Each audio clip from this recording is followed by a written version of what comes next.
بسم اللہ قرآن کریم کی ایک آیت ہے۔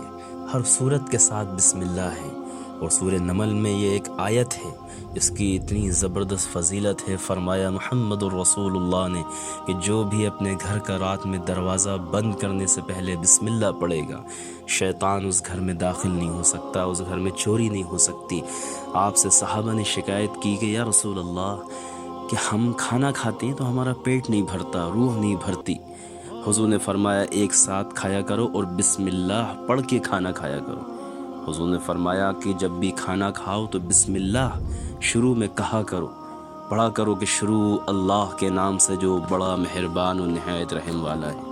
روایتوں میں آتا ہے کہ ہر اچھے کام جب بھی کرو، لائٹ بند کرو، دروازے بند کرو، اپنی شرٹ اٹھاؤ، بستر بچھاؤ تو بسم اللہ کہا کرو۔ اچھے کاموں میں بسم اللہ کہو گے تو کبھی کوئی مصیبت تمہیں نہیں پہنچے گی، کوئی نقصان نہیں ہوگا۔